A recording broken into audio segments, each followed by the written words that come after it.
Welcome to On the Edge with April Mahoney Brains. Here, this is the spot where the conversation is pointed, the guests are sharp, and the responses are never dull. Welcome home, Brains. There's only one requirement to hang out on the edge, is that you open your big brain and close your small mind. Did you bring your thinking caps? It's time to put them on, because the conversation starts now. Well, I retired from teaching. Okay. So never divorced myself from teaching. I feel like I teach all the time, but I'm also a learner. Right. So education to me is extremely important with everything that I do. Absolutely, a lifelong learner. And that's what we are here on the Edge, Brains. Okay, this is the place where the conversation is pointed, the guests are sharp, and the responses are never dull. We want to welcome our guest today, Arlene Stearns, from down south, down in Georgia. Okay? Exactly. And she said it's hot down there, okay, and humid. But it's beautiful here in California. Actually, it's a little chilly. I have on a sweater. We're going to talk all things fashion today, Brains. You know, the conversations have been really heavy, and I love to diversify. I like to bring in different elements. I like to bring in different people with different points of view. And Arlene is just that. She is a fashionista and a woman of a particular age. So we're going to ask her some fun questions about fashion and trends and what she sees is going on and what's nostalgic. We're even going to talk to the men, because they don't talk to men about styling and fashion. You know, if you're a big celebrity, you just walk in there and your stylist styles you. They don't really talk about all of the things that can really enhance your wardrobe. We're going to talk a little bit about smells and fragrance. So I can't wait to start the conversation. Let's welcome her on the edge. Hello, Arlene. Hi, I'm so glad to be here. I'm so glad to have you. So tell us a little bit about your story and your journey. You're an educator. Educate us. Okay, so I was an educator in the Georgia Public Schools for 30 years. And during that time, I was a single mom, and I also had a fashion industry. I represented a clothing line that specialized in a mix and match concept. And so I did that for about 10 years.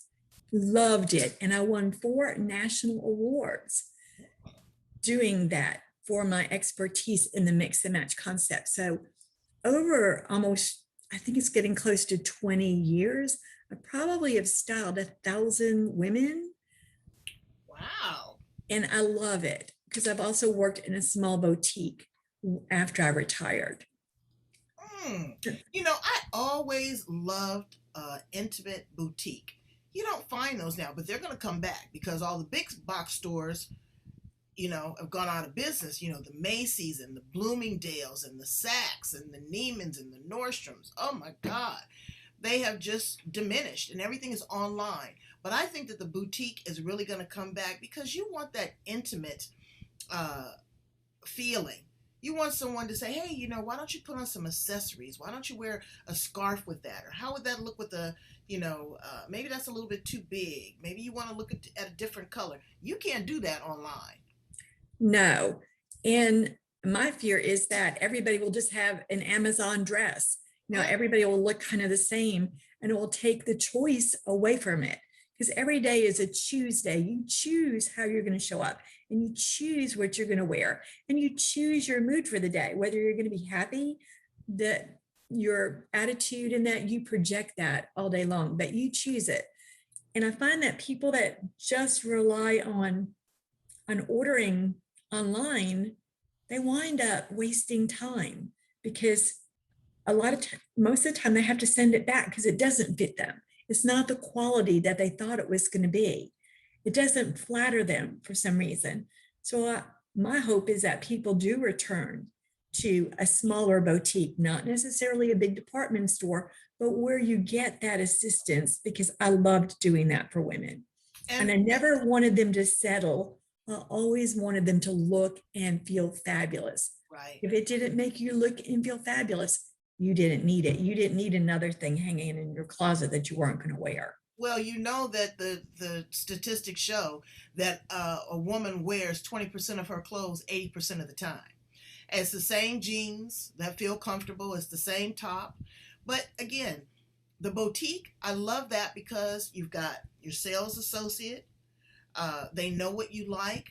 And the selection in a boutique is a lot different than something online. These were handpicked, and there's only a limited edition, and there's only certain colors, and you're there to accessorize as well. I'm going to ask you a lot of questions, but one I want to ask you is one of my favorite things to do, and that is accessorize. There are so many things that you can do to make your outfit pop. Like I have on my mother's pin. You have on a beautiful signature necklace. You can wear a hat. You can wear earrings. You can wear a big overstated necklace. All of these wonderful things. But sometimes people over accessorize. Sometimes they kind of look kind of clownish. You see them with, wood on this side and metal on this side. Give us some tips when it comes to accessorizing your outfit. Okay. It's wise to accessorize because you can make the outfit look completely different. I actually represent an artist, her accessories, and she has 2 dresses and a blouse, but she does original artwork. She does 9 paintings every season and converts it into wearable art, and it's gorgeous. So with this dress that of course is a cobalt blue, I have a scarf that I can wear with it, one of her scarves, and it changes the entire appearance of the outfit. Then when I went to church on Easter, and then I was going to a brunch, because I know you showed me in the hat, enjoying that wonderful dessert. Well, I wore a hat. Nobody wears hats anymore. And a gentleman came up behind me and said, "Wow, you look so sophisticated in that hat. I wish women would start wearing hats again." That just came from a total stranger. You are noticed when you wear a hat. You can over accessorize. Like if I had this necklace on and I put on big dangly earrings, I would be competing.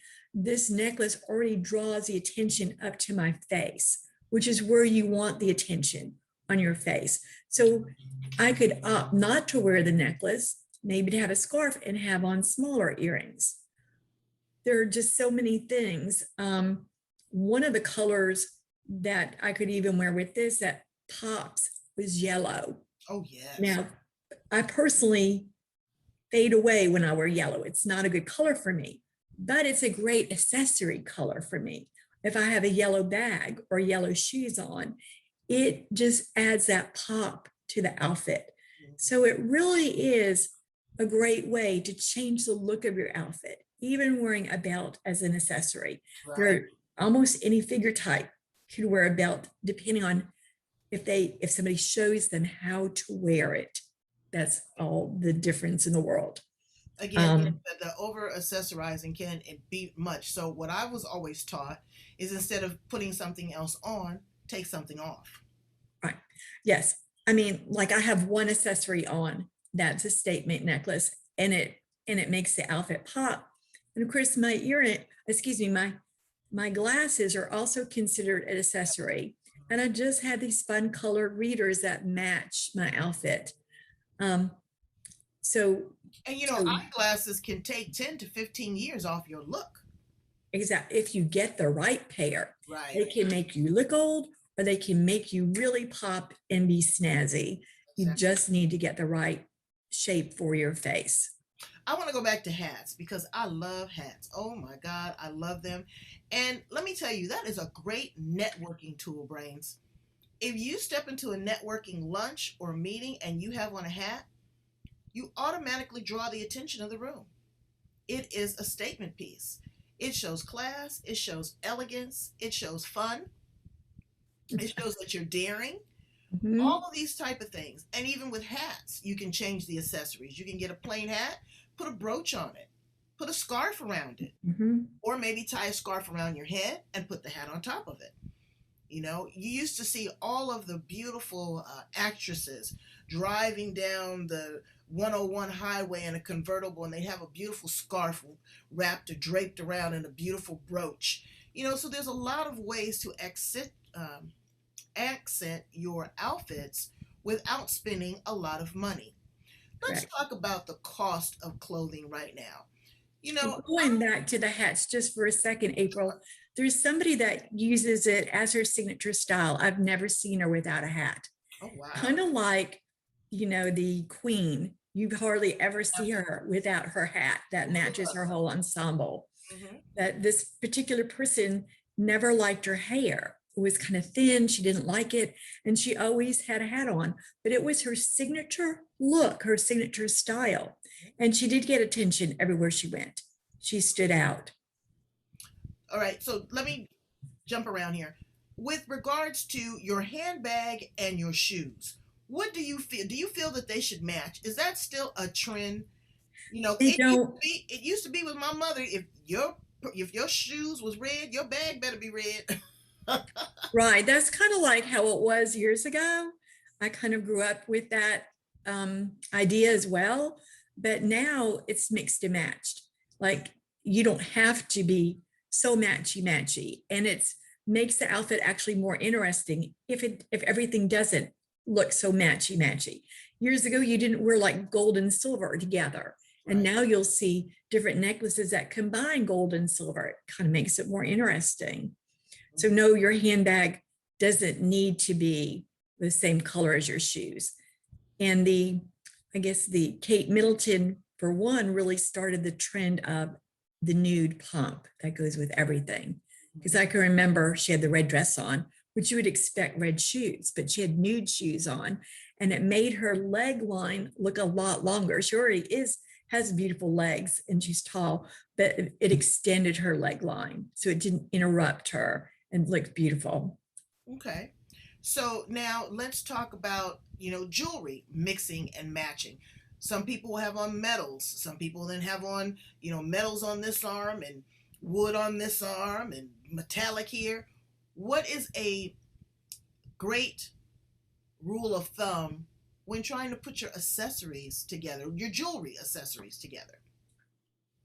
I wouldn't have one metal on one arm and something totally different on the other arm. I would just accent one wrist.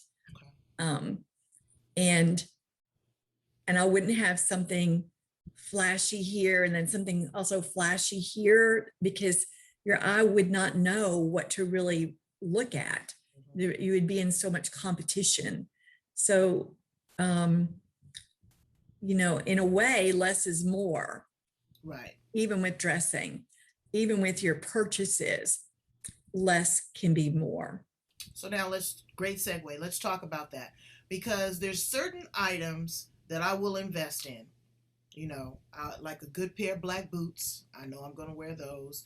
Anything black, because I know that is a pretty much a staple, that needs to be in my wardrobe. White as well, and a good quality dress that I am going to wear. I have a rule: cost per wear.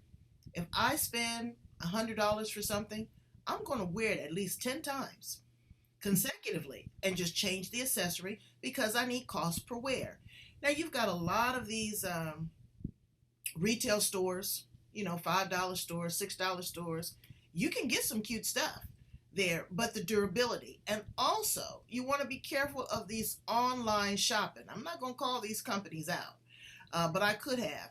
I'm a full figured woman. I got some big breasts. I got a thick waist. I got some booty, and they are not cutting the clothes for that. And by the time it comes from China or Indonesia, 6 weeks later, it's not what I wanted, and it's not even worth the price to try to return it.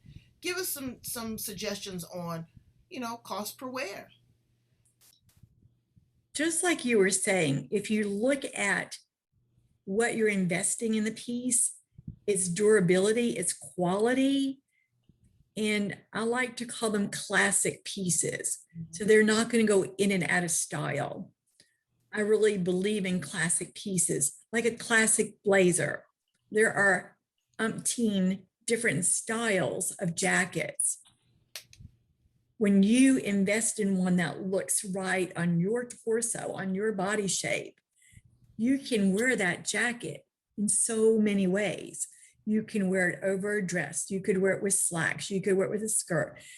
You can wear it with jeans.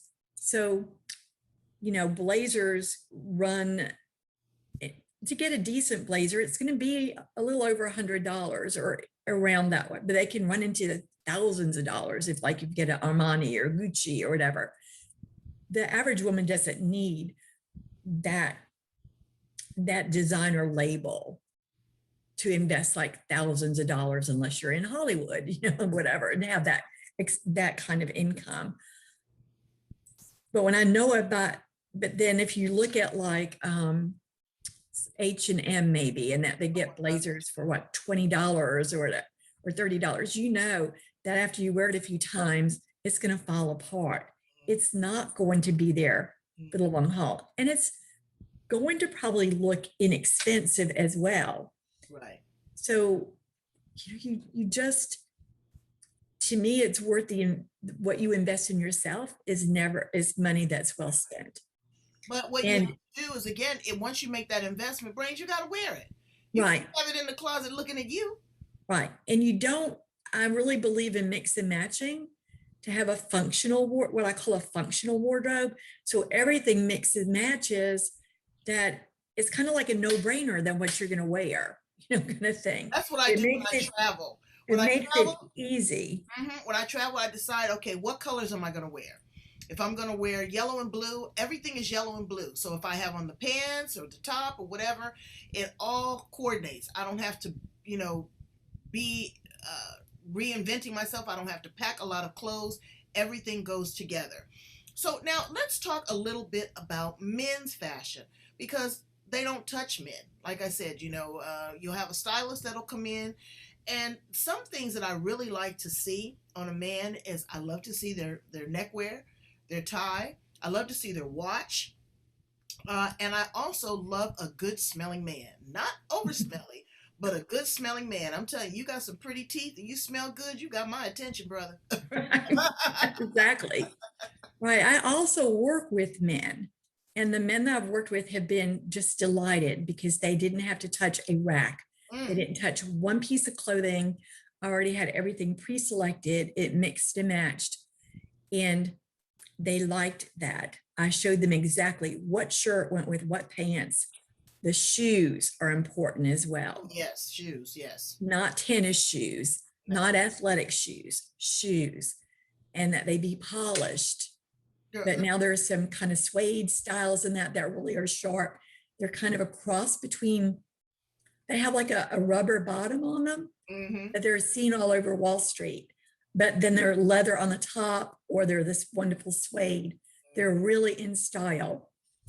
That I show them how to put it together, and I take pictures so they have the pictures to look at. They don't have to think about it. Right.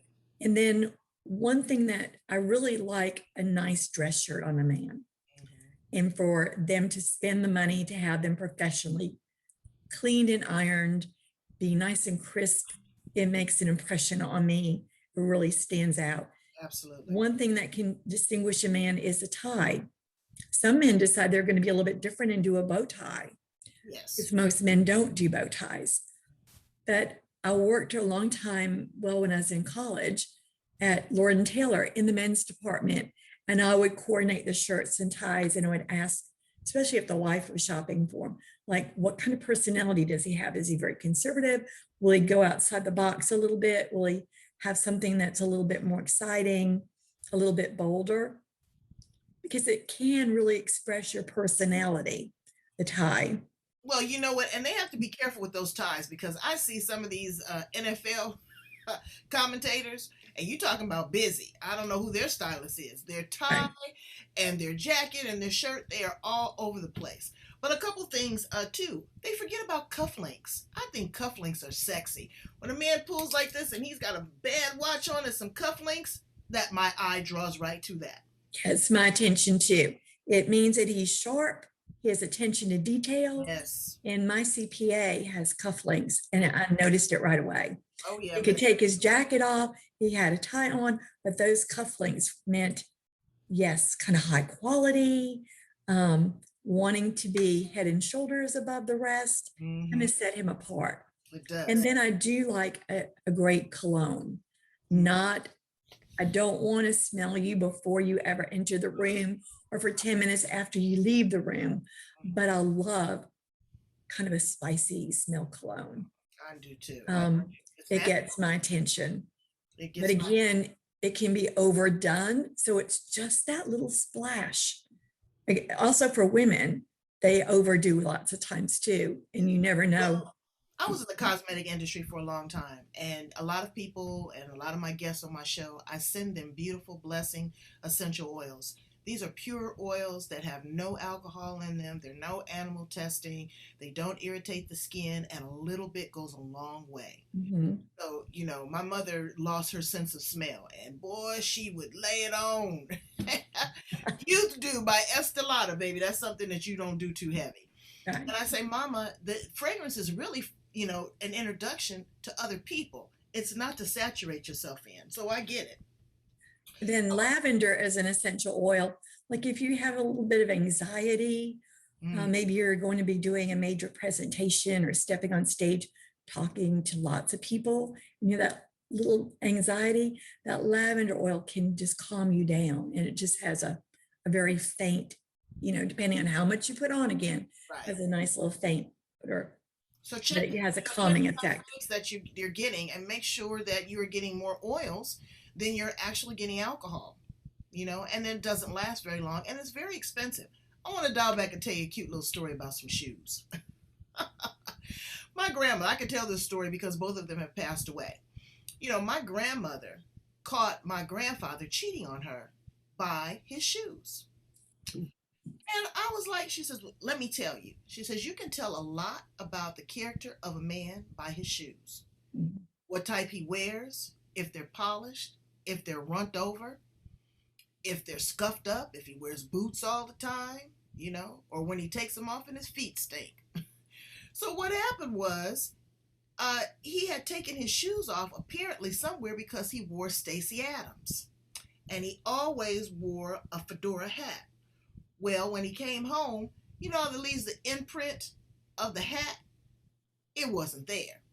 And when she looked down at his shoelaces, they had been freshly tied.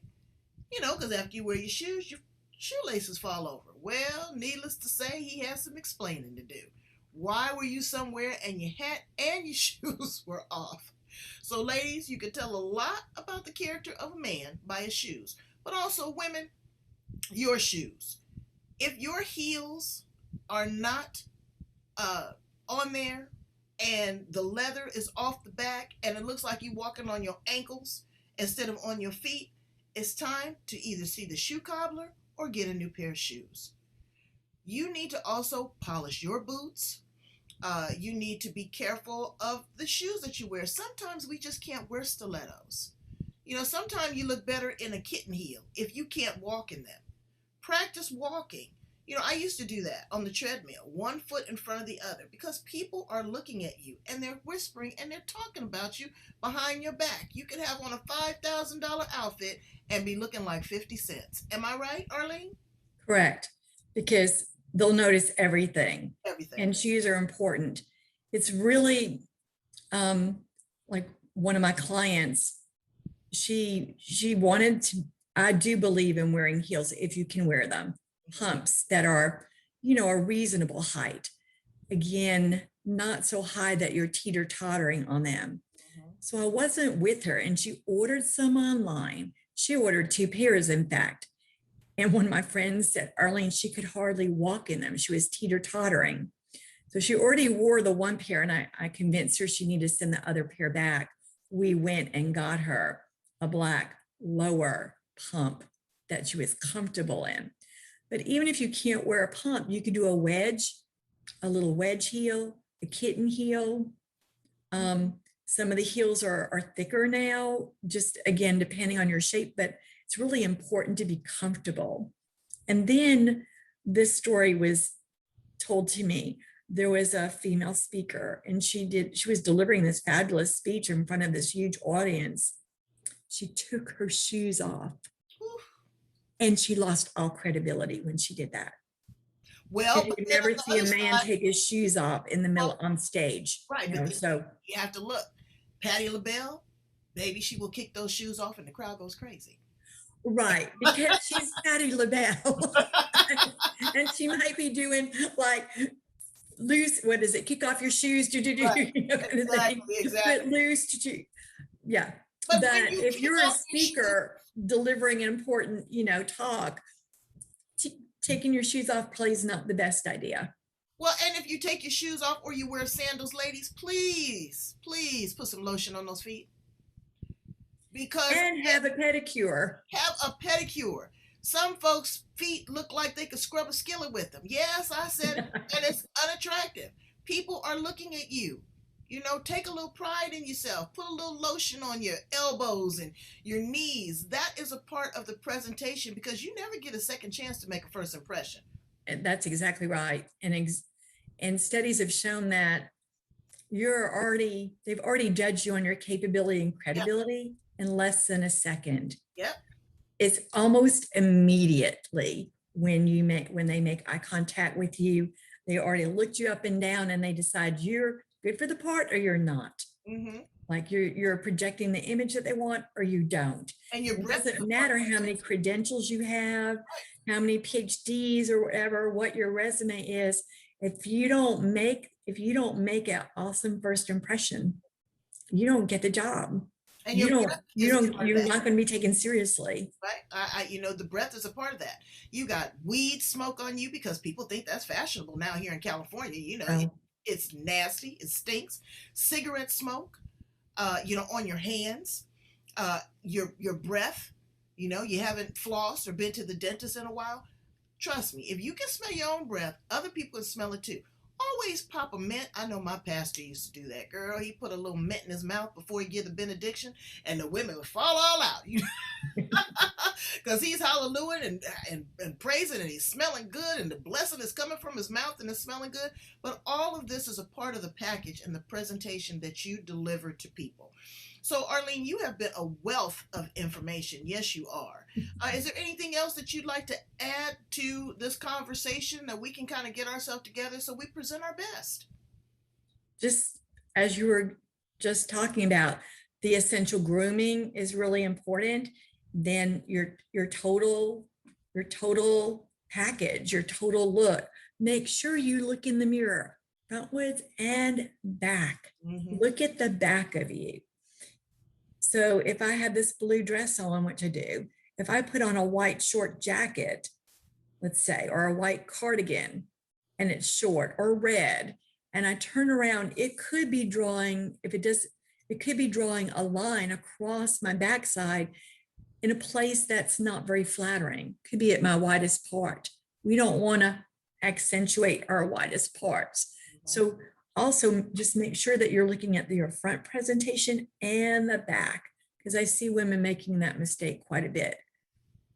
Do you have something on your website to talk about body types? Yes. Because we always, we have our favorite outfit. And sometimes, brains, you just can't wear that outfit anymore, okay? It's too tight. Or maybe you've lost weight and it's too big. I made that mistake. I bought something and I said, oh, well, I'm a little fluffier. Let me get in a bigger size. And it looked like I was wearing a tent. And you try to belt it and all that. It just does not accentuate your best. So be sure that you tell us where to locate that, because body type, you can find things. There are actually 48 different body types. I was astounded by that. Wow. When my clients give me a few of their measurements, I can actually tell them exactly what body type they are. And it's not an apple or a pear. I don't believe we should be relegated to a piece of fruit. It is a specific geometric shape. So with that information, I can tell them exactly what styles will always look great on them and what styles will never work for them, even if they lost weight. One mistake that women tend to make, especially not always heavier women, they get things that are too big because they don't want to have their bumps and places, exposed, whatever.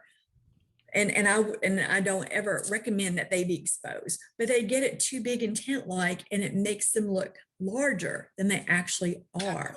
Absolutely. So the fit is extremely important no matter what body type you are. It should skim over your silhouette, over your shape, not tint out and not be so tight. My mom used to say like a bologna skin, whatever, like, just just fit you so tight.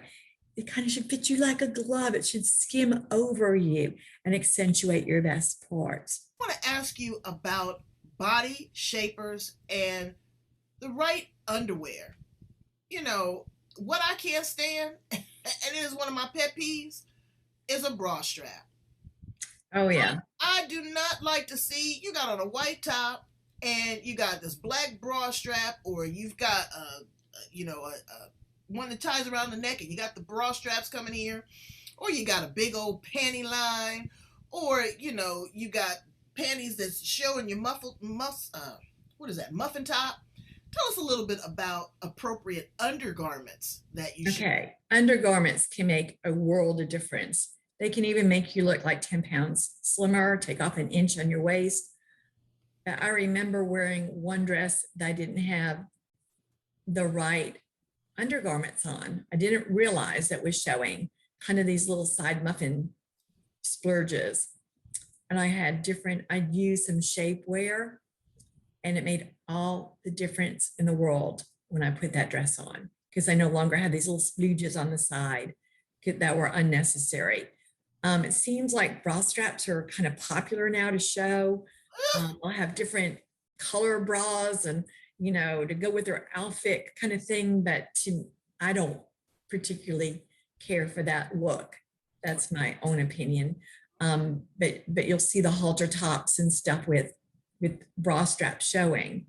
To me, I don't really like that, but it seems to be trendy for some of the younger women.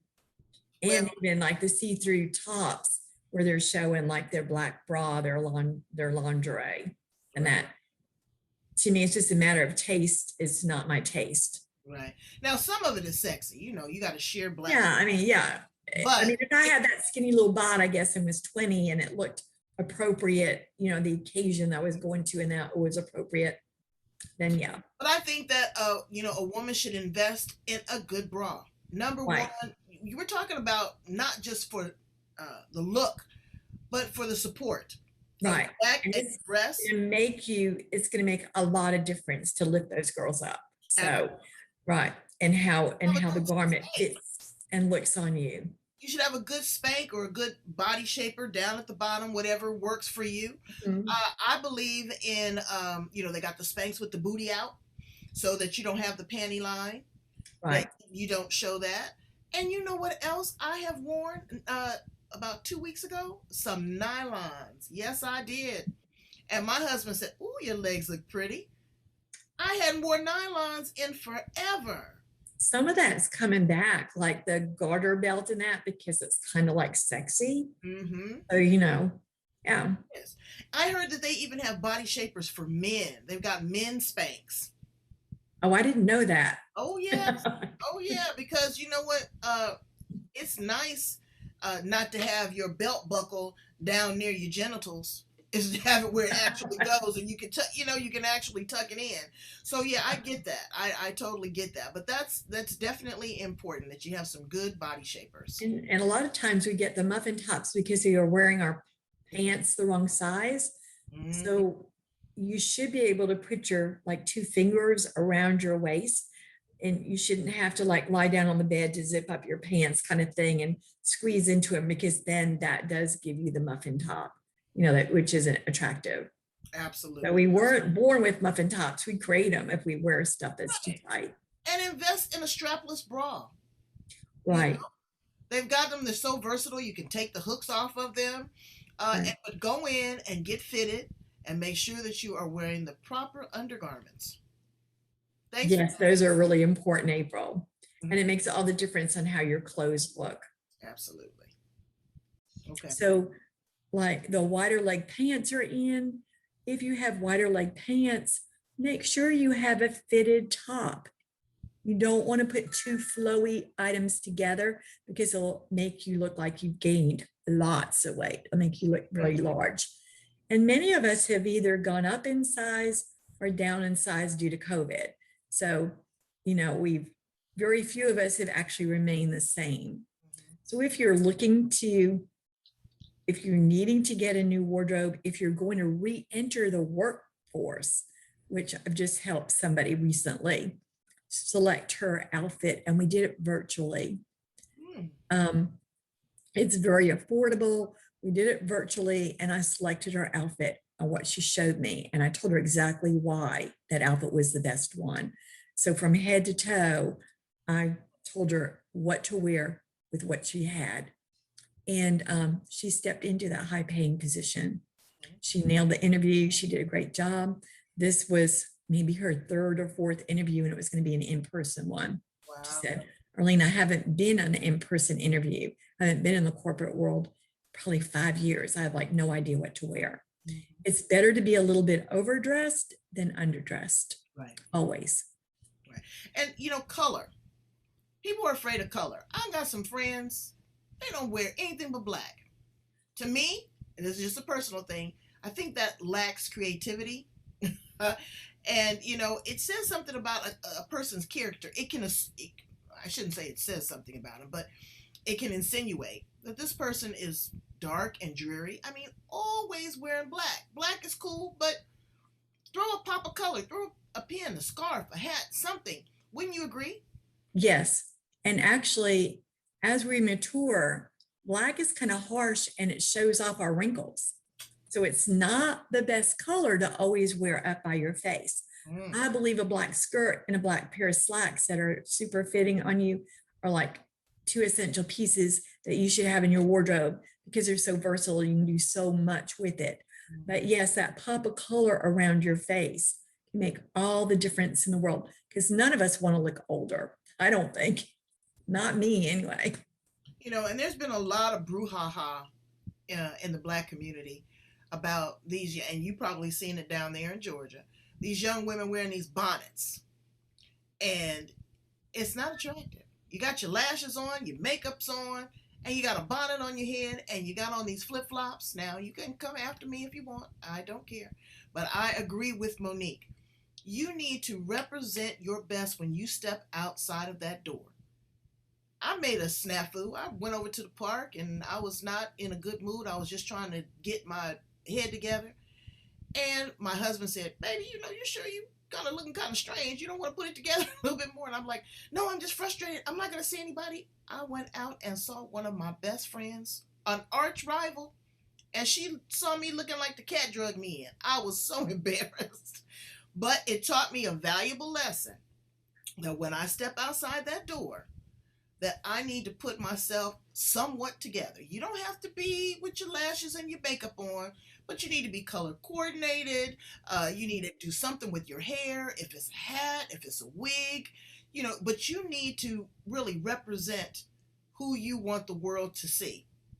When you are your brand everywhere you go. That's right. You don't know who you're going to meet, especially ladies. If you're single, you should have your makeup on and be coordinated, whether you're going to Home Depot, a picnic, a ball game. You never know who you're going to meet. The grocery store, and flip-flops to me belong at the pool, at the beach, or at your house. Mm-hmm. That's my opinion. You should wear a shoe that's more exciting than a flip-flop. Yeah, even a cute, inexpensive sandal. Right. Doesn't have to be real expensive, but a sandal would look a whole lot better than a flip-flop. Yeah, it would. And, and they're bad for your feet, especially and I see that. I see a lot of heavier women that's the first thing that they have on is some flip-flops and dragging their feet, and so that's bad for your posture. It's bad for your look, and it actually is bad for your circulation. And I like to think when you're flip-flopping through the day, you're not going to get that raise or that promotion or whatever, especially if you're wearing it in the workplace. You're not. Well, we didn't mean to be harsh and critical, Brains. We're just giving you our opinion. Yeah, so. And I hope that you take some of these suggestions because Arlene, as well, I've invested a lot of money and Arlene's invested money, time, skill, and energy in the fashion world. So I thank you so much for being here on the Edge with me and my Brains. Please tell my Brains how to get in contact with you. That's what I was just going to do. So I didn't want to forget that. I'm not going to leave that. So it is imageupsystem.com. That's my website.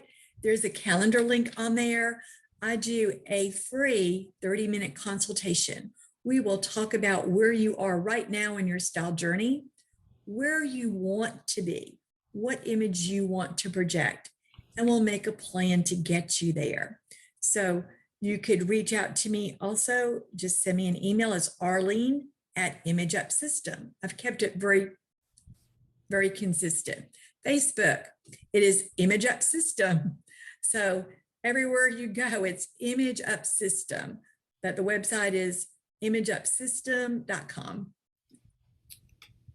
Get a free consultation, Brains. Get a fresh look. Yeah. Look, we're thawing out from COVID. Things have changed. You know, the styles are changing. The energy is changing. The price point is changing. You know, you can even go in, and I'm sure that Arlene can teach you how to reshop your own closet. I've done that. Exactly. That's one of the things that I do. Like use what you have and show and use your accessories and that. And it's fun to put together really exciting combinations. That's using my art background and just my fashion expertise. But yes, in the long run, I'll be saving you money, believe me. And you know, again, the down south are very gracious, very grand women. They take great, great pride in how they look. It's just that southern flair. So she knows exactly what she's talking about. So I think I was raised in New York, the style capital of the world. Oh wow. Well, so yeah, my grandmother had me on Fifth Avenue as a young child, and then my mother was a fashion model in the 1940s. So yeah, like fashion and style runs in my blood. But there's a whole different thing about image and fashion. Like your image is the essence of who you are. And especially coming out of COVID, people haven't seen you probably in a year and a half, going on 2 years. You can kind of reinvent yourself. You want them to say like, wow, you look fabulous. You know, not like you like, whatever. I had you use like the cat drug you yeah, like whatever. cat drug you in. Yep. I tell you, next time she sees me, I'm gonna be looking like brand new money, because every time I step outside the house, I look and I stop and I pause before I even open the door. And I say, okay, you know what? I could be running to the bank, but what happens if I gotta run in the store? You know, and you got your house shoes on and you got your bonnet on, or you don't have your false teeth in. I recently did a little presentation at a Pilates studio. I said, because we can go from the Pilates studio and still look put together with a top that looks great, you know, that comes down longer and that. And I showed them different ways to leave the Pilates studio, but still look put together. Because people tend to think that you can't be comfortable and put together at the same time. That's just an erroneous thought. Right. You should always be comfortable and put together. There don't have to be different. Right. And again, working out, if you put a little bit more effort, you know, I do that. I've got all these cute workout clothes. If you put them on, like I said, and then take a little Afghan or, you know, a scarf, pashmina, or even a nice sweatshirt or jacket and put it over the top. Now you've got an afternoon outfit right after the class. Exactly. That's what I was showing them. It only took like 2 seconds to just change it up a little bit. Absolutely. Absolutely. Well, thank you so much. You have changed it up for me and my brains here on the edge. Please, brains, go and connect with Arlene. Get the consultation. Take a look at what you have and, you know, change your image. Yes, image up, always. Always. Thank you, baby. Thank you for being here. Thank you. Bye.